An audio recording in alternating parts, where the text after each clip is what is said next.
23 avril 1899. Ne se préoccuper ni des louanges, ni des mépris provenant des créatures. Aujourd'hui, j'ai médité sur les dangers pour nos âmes provenant des louanges humaines.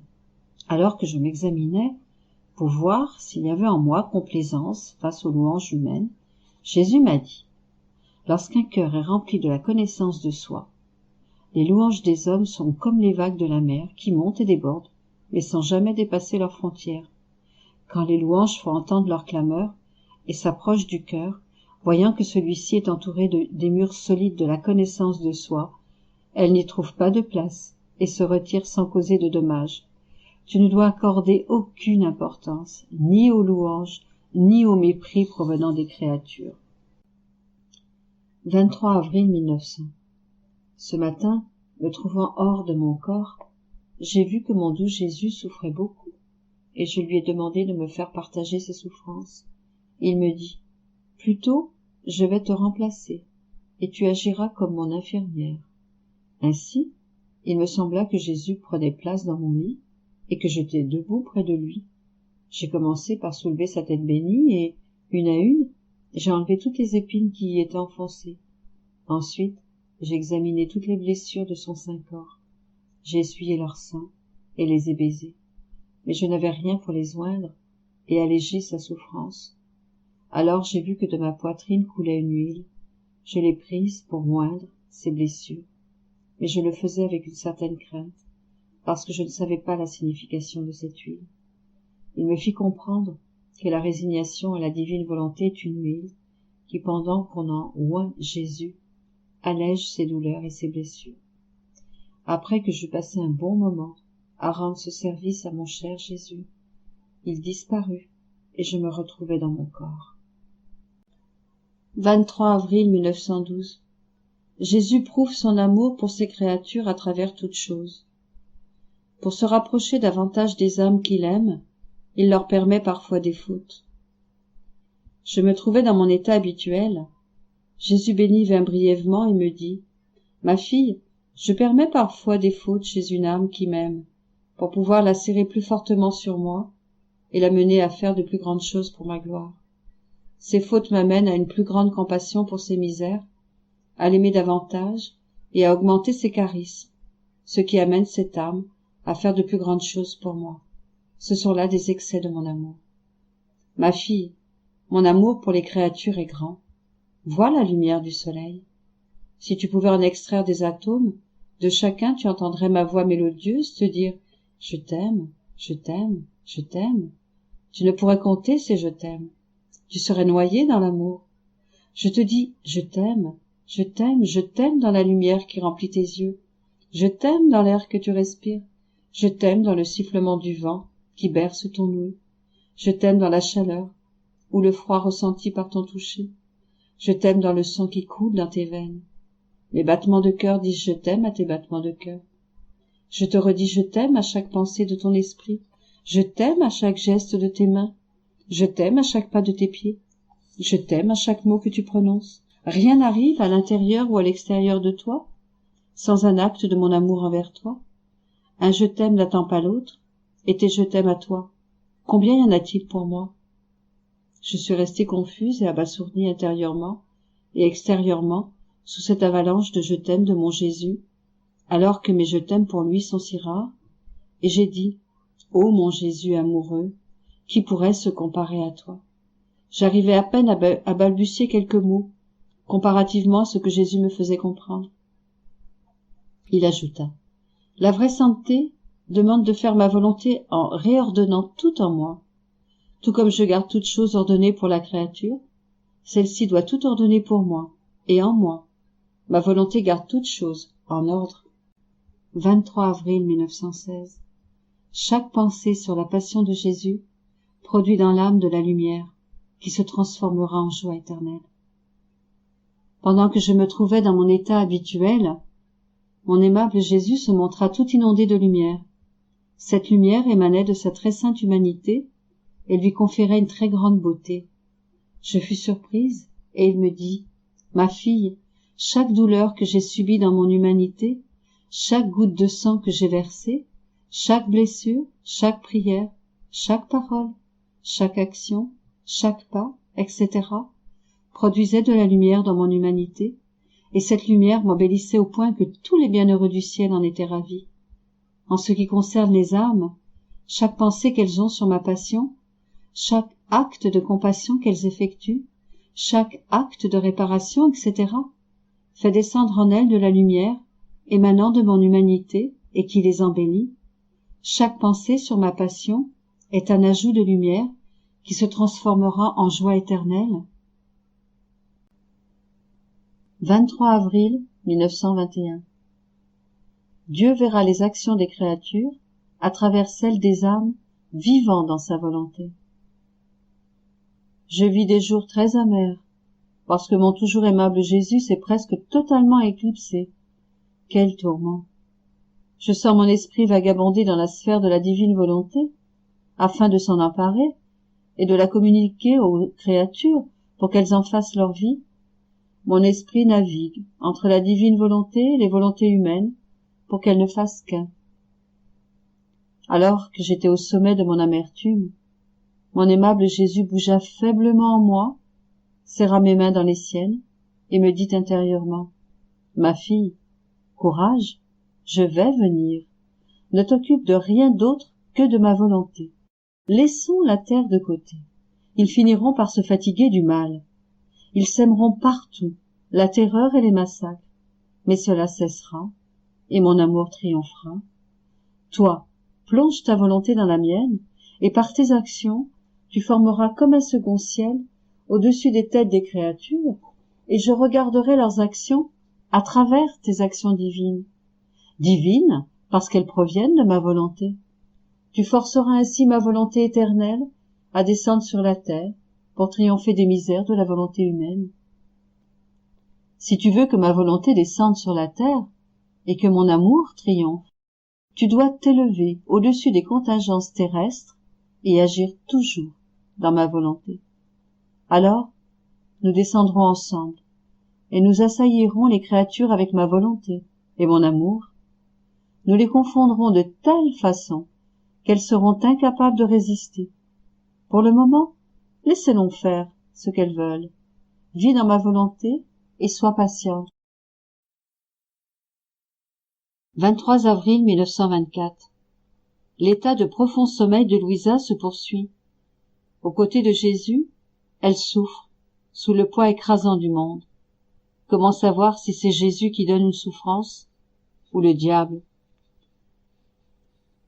Je vis mes jours dans l'amertume, privé de mon doux Jésus, en plus d'être accablé d'un profond sommeil tel que je ne sais pas où je suis et ce que je fais.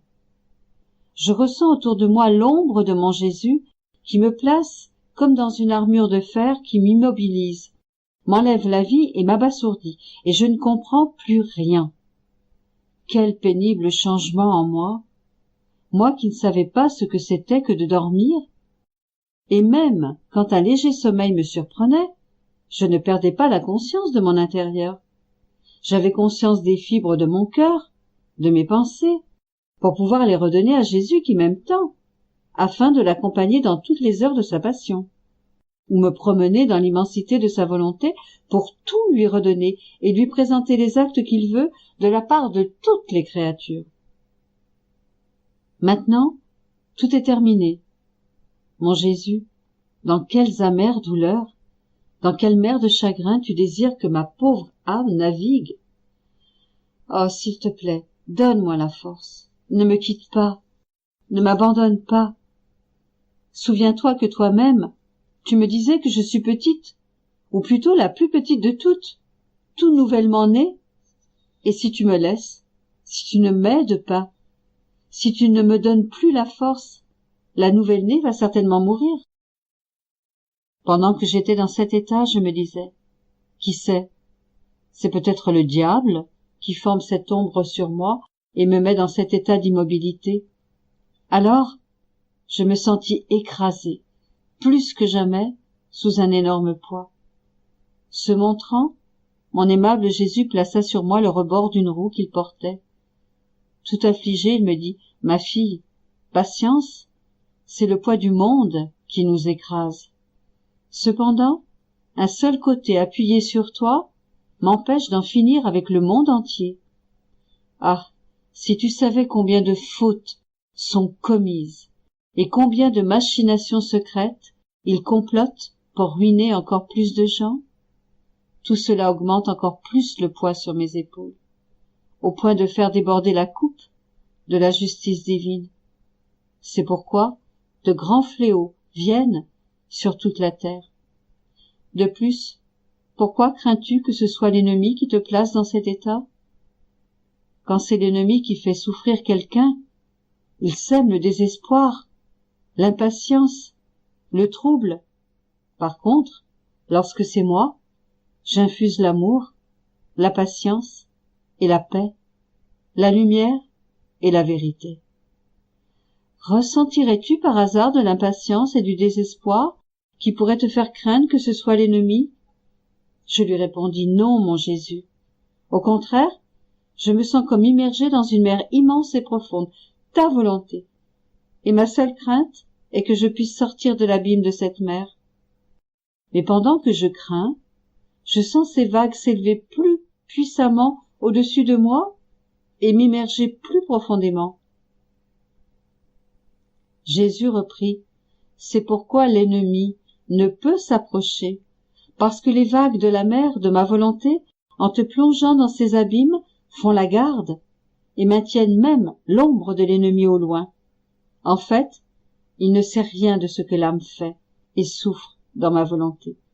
Il n'a ni les moyens, ni les chemins ou les portes afin de pouvoir entrer en elle. Au contraire, ma volonté est la chose qu'il a le plus en horreur. Et si parfois ma sagesse manifeste quelque chose de ce que l'âme fait dans ma volonté, l'ennemi ressent une telle rage que ses supplices infernaux se multiplient. Car lorsque ma volonté remplit l'âme et est aimée par elle, cela forme le paradis, tandis que lorsqu'elle est absente de l'âme et n'est pas aimée par elle, cela forme l'enfer. Par conséquent, si tu désires être à l'abri de tout piège diabolique, prends à cœur ma volonté et vis continuellement en elle. 23 avril 1925. Chaque acte que la créature accomplit dans la divine volonté est un baiser qu'elle donne à celui qui l'a créé et qu'elle reçoit de lui et de tous les bienheureux. Quand la divine volonté est établie dans la volonté de la créature, cette dernière a les yeux, l'ouïe, la bouche, les mains et les pieds de Jésus. Je me fusionnais comme à l'accoutumée dans la sainte divine volonté, et manifestant sa présence à l'intérieur de moi, mon doux Jésus me dit, « Ma fille, viens dans l'immensité de ma volonté. Tout le ciel et toutes les choses créées par moi vivent et reçoivent continuellement la vie de ma volonté. En elle, ils trouvent leur gloire complète, leur bonheur total et la parfaite beauté. De plus, ils attendent anxieusement le baiser de l'âme pèlerine qui vit dans la même volonté qu'eux, pour lui retourner ce baiser et partager avec elle la gloire, le bonheur et la beauté qu'ils possèdent.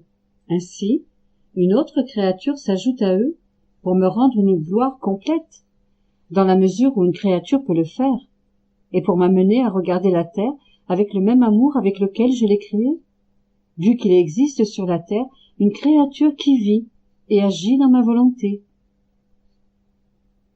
Sachant que rien ne me glorifie autant qu'une âme qui vit dans ma volonté, tout le ciel souhaite ardemment que ma volonté vive dans les âmes sur la terre. Ainsi, chaque acte que la créature accomplit dans ma volonté est un baiser qu'elle donne à celui qui l'a créé, et qu'elle reçoit de lui, et de tous les bienheureux. Et sais-tu ce qu'est ce baiser? C'est la transformation de l'âme en son créateur. C'est la possession de Dieu par l'âme, et de l'âme par Dieu. C'est l'accroissement de la vie divine dans l'âme. C'est la conformité avec tout le ciel et le droit de suprématie sur toutes les choses créées. L'âme, purifiée par ma volonté, à travers le souffle omnipotent de Dieu, ne provoque plus chez Dieu la nausée de sa volonté humaine, et, par conséquent, Dieu continue d'insuffler en elle son souffle omnipotent, de sorte qu'elle continue de croître en cette volonté par laquelle elle a été créée. Par contre, l'âme, qui n'a pas encore été purifiée, ressent l'attraction de sa propre volonté, et en conséquence, elle agit contre la divine volonté en faisant la sienne. Dieu ne peut l'approcher pour lui infuser de nouveau son souffle jusqu'à ce qu'elle s'adonne complètement à la réalisation de la divine volonté. Tu dois savoir qu'en créant l'homme, Dieu infusa en lui la vie, en le munissant d'une intelligence, d'une mémoire et d'une volonté pour le mettre en relation avec sa divine volonté. Cette divine volonté devait être comme un roi dominant tout l'intérieur de la créature et donnant vie à tout ce qui est en elle. À l'aide de ses yeux, la créature devait voir d'une manière toute naturelle l'ordre existant dans les choses créées ainsi que la divine volonté régnant sur tout l'univers. Son ouïe devait lui permettre d'entendre les prodiges de l'éternelle volonté. Sa bouche devait lui permettre de se sentir continuellement insufflé par le souffle du Créateur, lui communiquant la vie et les biens de sa volonté. Elle devait être comme l'écho de l'éternel fiat, lui racontant ce que signifie la volonté de Dieu. Ses mains devaient être l'expression des travaux de la volonté suprême. Ses pieds devaient lui permettre de suivre pas à pas les pas de son Créateur. Ainsi, quand la divine volonté est établie dans la volonté de la créature, cette dernière a les yeux, l'ouïe, la bouche, les mains et les pieds de ma volonté. Elle ne se sépare jamais de son origine. Et, partant, elle est toujours dans mes bras, et il est facile pour elle de sentir mon souffle, et pour moi, de respirer en elle. C'est précisément ce que je veux de la créature, qu'elle laisse ma volonté régner en elle, et que sa volonté serve de demeure pour la mienne, afin que la divine volonté puisse déposer en elle les biens célestes qu'elle contient. C'est ce que je veux pour toi, que tous tes actes, marqués par ma volonté, ne forment qu'un seul acte, qui, uni à l'acte simple de ma volonté, qui ne connaît pas de multiplicité d'actes, comme chez l'homme, puisse demeurer dans l'éternel commencement, afin que tu copies ainsi ton Créateur, et lui donnes la gloire et le contentement de voir sa volonté faite sur la terre comme au ciel. 23 avril 1930. En créant l'homme, Dieu n'a pas détaché l'homme de lui-même. Condition de nécessité pour aimer l'homme. Le dernier assaut, le grand don de la divine volonté. L'ordre que Dieu avait en créant l'homme. Il me semble que mon doux Jésus a le désir de parler de l'amour débordant avec lequel l'homme a été créé. Il veut raconter son histoire pour faire connaître l'intensité de son amour et attirer la sympathie de sa petite fille, lui donner la raison pour laquelle il l'aime tant et pourquoi il a le droit d'être aimé. Puis, faisant mes rondes dans son divin vouloir et arrivé en Éden, il poursuivit. Fille de mon divin vouloir, je veux te faire connaître tous les détails de la création de l'homme, afin que tu comprennes l'excès de notre amour et le droit de notre fiat de régner sur lui. Tu dois savoir que dans la création de l'homme, notre être divin s'est trouvé dans la situation de nécessité de notre amour pour lui, parce que tout ce que nous lui avons donné n'est pas resté détaché de nous, mais a été transfusé en nous. Cela est si vrai qu'en soufflant en lui, nous avons infusé en lui la vie. Nous n'avons pas détaché notre souffle de celui que nous avons créé en lui, mais nous avons rendu son souffle identique au nôtre, de telle sorte que lorsque l'homme respira, nous avons senti son souffle dans le nôtre. Si la parole fut créée avec notre fiat, et avec notre fiat prononçant la parole sur les lèvres de l'homme, la parole n'est pas restée détachée. C'était un grand don fait à l'homme, de l'intérieur de notre divin vouloir. Si nous avons créé en lui l'amour, le mouvement et les pas, cet amour est resté lié à notre amour, ce mouvement à nos mouvements, et ces pas avec la vertu communicative de nos pas dans ses pieds. Nous sentions l'homme en nous, et non à l'extérieur de nous, non pas le Fils loin de nous, mais proche de nous, ou plutôt fusionné en nous. Comment pourrions-nous ne pas l'aimer s'il était nôtre, si sa vie était dans la continuation de nos actes? Ne pas l'aimer irait contre la nature de notre amour. Et puis, qui donc n'aime pas ce qui lui appartient et qui a été formé par lui?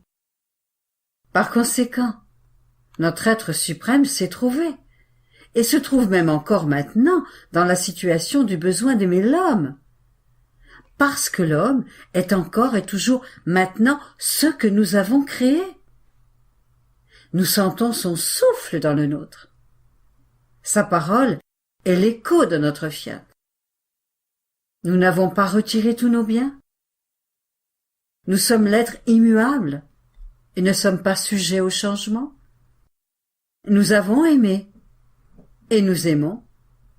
Cet amour est tel que nous nous mettons nous-mêmes dans la condition de nécessité de l'aimer. Telle est la raison de tous nos stratagèmes d'amour. Et pour ce dernier assaut par lequel nous voulons lui faire le grand don de notre fiat, afin qu'il le fasse régner dans son âme, parce que, sans notre vouloir, l'homme ressent les effets de la vie divine en lui, mais il n'en perçoit pas la cause, et par conséquent, il ne se soucie pas de nous aimer. Notre divine volonté lui fera ressentir ce qui lui donne la vie. Alors, même lui ressentira le besoin d'aimer celui qui est la cause première de tous ses actes, et qu'il aime tant. Je continuais alors ma ronde dans la création, et mon toujours aimable Jésus ajouta: « Ma fille, regarde l'ordre qui règne dans tout l'univers. Il y a les cieux, les étoiles, les soleils, tout est ordonné. Plus encore, dans la création de l'homme, notre être divin a répandu l'ordre de nos divines qualités, dans les profondeurs de son âme, comme autant de soleils. Par conséquent, nous avons répandu le ciel d'amour en lui, le ciel de notre bonté, le ciel de notre sainteté, le ciel de notre beauté, et ainsi de suite, pour tout le reste. Et après avoir étendu l'ordre des cieux de nos divines qualités, notre fiat, dans la voûte de ces cieux, s'est constitué soleil de l'âme, qui avec sa chaleur et sa lumière se réfléchissant en elle, doit grandir et conserver notre vie divine dans la créature.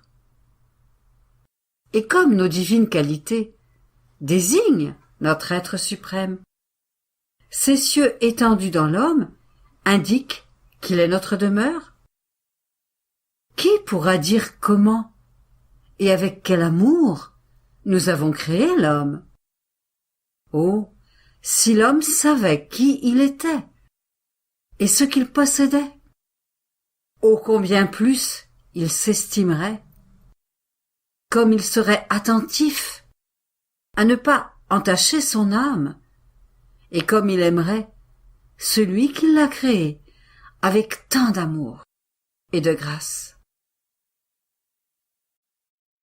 23 avril 1932. Comment la créature devient appelée par la divine volonté. Elle renaît dans ses actes autant de fois qu'elle les accomplit en elle.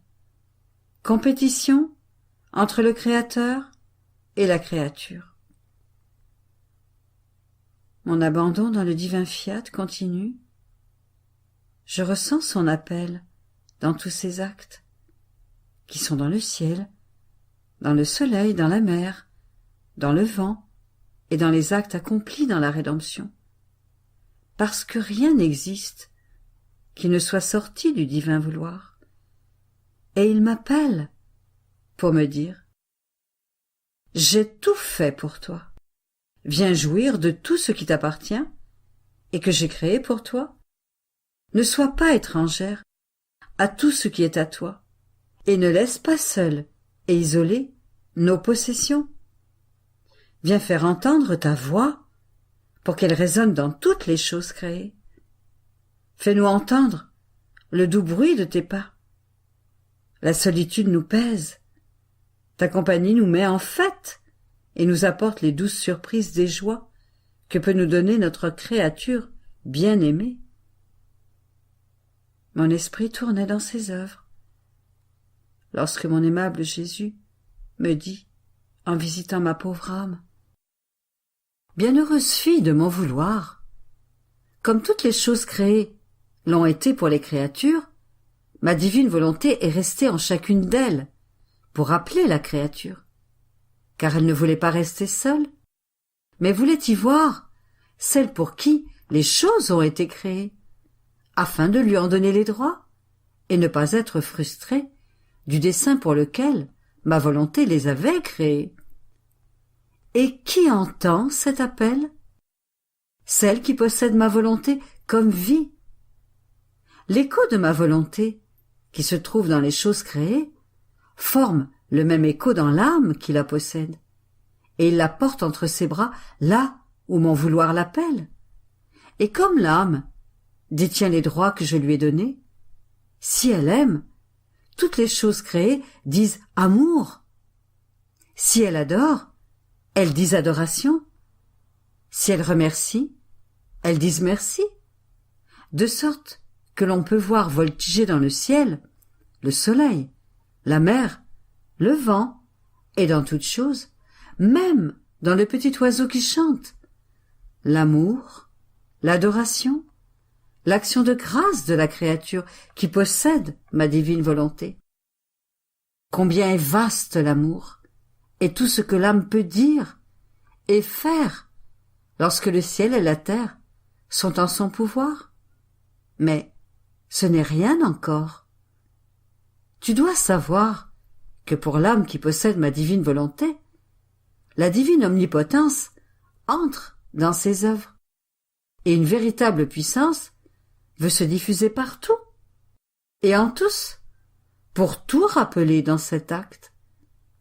Comme son empire se fait sentir par tous, ma volonté attire l'attention de tous, de sorte que tous ressentent la puissance active de mon fiat, dans l'acte de la créature, parce que je peux appeler cet acte non le sien, mais le mien, et ceux qui se trouvent en possession de ma volonté sont les anges et les saints. Tous ressentent un courant de sa puissance couler dans la création et cherchent à la recevoir, et en s'inclinant, ils adorent, remercient et aiment l'œuvre de la divine volonté. Un acte de ma volonté est la plus grande et la plus belle chose qui soit au ciel et sur la terre. Comme un seul de ces actes possède toute la puissance, que ma volonté œuvre seule, ou dans l'acte humain, elle peut apporter l'innovation, la transformation de toutes choses, et faire naître des choses nouvelles qui n'existaient pas encore, de sorte qu'un acte de ma divine volonté prend sa place dans l'ordre divin, et avec son empire tout-puissant règne sur tous, règne par son amour séduisant, sa beauté ravissante, avec ses joies et ses douceurs infinies. C'est un acte qui enclôt tout en lui-même, et celles qui n'en ressentent pas la beauté sont contraintes de ressentir sur elles-mêmes le poids de la justice. Mais parmi les créatures qui ressentent le toucher de la puissance d'un acte de ma volonté, aucune ne sera exclue. Et seuls ces actes s'alignent pour un hommage continuel vers Dieu, parce que les actes qui donnent le plus de gloire et un hommage continuel à Dieu sont uniquement les actes accomplis dans le fiat, car ce sont des actes reproduits par Dieu lui-même, et ils participent à son acte incessant. Après quoi, je faisais mes actes dans la divine volonté. Et mon doux Jésus ajouta: Ma fille, l'âme qui vit dans ma volonté est dans l'acte continuel de renaissance, dans les actes qu'elle accomplit en elle. Si elle aime, elle est dans l'acte continuel de renaître dans l'amour divin, et forme alors en elle la vie de l'amour, qui prend la primauté dans tout son être, à travers ses battements de cœur, sa respiration, ses mouvements, ses regards, ses pas et sa volonté, et tout le reste devient amour, et chaque fois qu'elle renaît, l'amour grandit, cet amour qui est vie, et dans l'acte de toujours renaître et grandir, il y a la force qui ravit et qui blesse, et qui en même temps qu'elle nous blesse, nous ravit, mais avec notre puissance divine elle-même, et nous sentant blessés, nous faisons jaillir notre amour de nos plaies, et nous blessons notre créature bien-aimée. Et avec chaque nouvelle naissance, nous redoublons notre amour pour elle. Ainsi, lorsqu'elle répare, et autant de fois qu'elle répare dans notre volonté, elle renaît dans la divine réparation, et forme la vie de réparation dans son âme, de sorte que le souffle, le mouvement, la volonté et tout son être acquièrent la vie de réparation. Et comme ce n'est pas avec un acte unique qu'elle nous fait réparation, mais avec une vie entière, cette vie détient le pouvoir désarmant, et en nous désarmant, elle convertit les fléaux en grâce.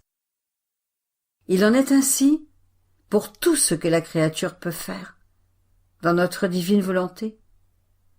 Ce sont des vies qu'elle acquiert et qui sont nourries par nos sources divines. Ainsi, lorsqu'elle nous loue, nous rend grâce, nous bénit dans notre divine volonté, elle forme une vie entière d'action de grâce, de louange et de bénédiction envers son Créateur.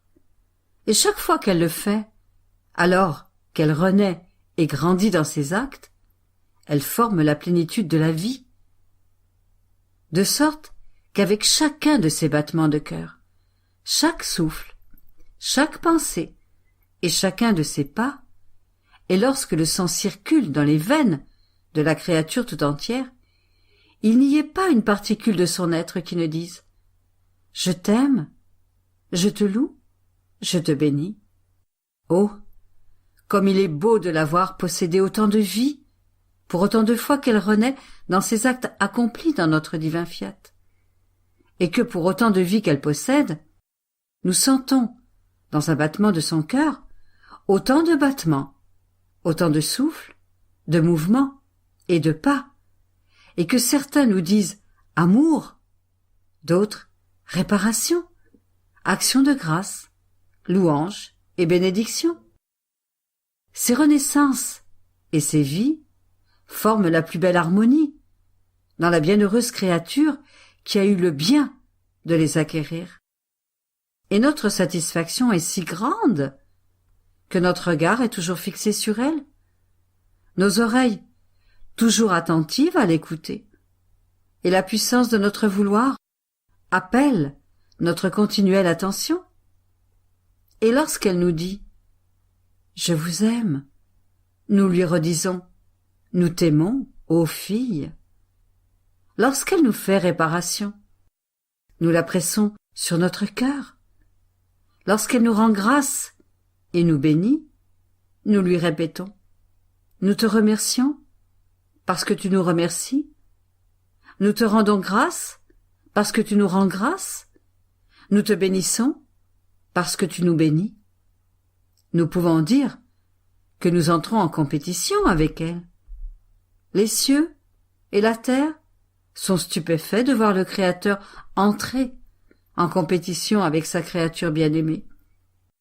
C'est pourquoi je te veux toujours dans ma volonté, parce que c'est en elle que tu nous donnes de faire, de dire et de former notre exécutoire d'amour. 23 avril 1933. Comment la vie de Jésus a été un abandon continuel entre les mains du Père. La créature qui vit dans la divine volonté n'interrompt jamais sa marche. Exemple de l'horloge. Elle prend le ciel d'assaut. Je continue de penser aux souffrances de mon Jésus passionné. Et, arrivé au dernier souffle de sa vie, je sentais résonner au plus profond de mon cœur. Entre tes mains, Père, je remets mon esprit. Ce fut pour moi la plus sublime leçon, le rappel de tout mon être entre les mains de Dieu, le plein abandon entre ses mains paternelles. Mon esprit était perdu dans ses réflexions. Quand mon Jésus douloureux visita ma petite âme et me dit « Ma bienheureuse fille, ma vie ici-bas a commencé comme elle s'est terminée, et dès l'instant de ma conception, mon acte était continuel. Je peux dire qu'à tout moment, il me mettait entre les mains de mon Père céleste. C'était le plus bel hommage que son Fils puisse lui donner, la plus profonde adoration, le sacrifice le plus total et le plus héroïque, le plus intense amour de progéniture que pouvait lui donner mon plein abandon entre ses mains. Par la voix de mon humanité, qui demandait tout, j'obtenais tout ce que je voulais. Mon céleste Père ne peut rien refuser à son Fils unique, abandonné entre ses bras. Mon abandon de chaque instant était l'acte le plus agréable, si bien que je voulais couronner le dernier souffle de ma vie par ces mots. Père, entre tes mains, je remets mon esprit. L'abandon est la plus grande des vertus. C'est une promesse à Dieu de s'abandonner entre ses mains. Un abandon qui dit à Dieu « Je ne veux rien savoir de moi-même. Ma vie n'est pas à moi, mais à toi, et la tienne est à moi. » Par conséquent, si tu veux tout obtenir, si tu veux m'aimer en vérité, vis abandonné entre mes bras, laisse-moi sentir à chaque instant l'écho de ma vie. Abandonne tout entre mes mains, et je te porterai dans mes bras comme la plus chère de mes filles.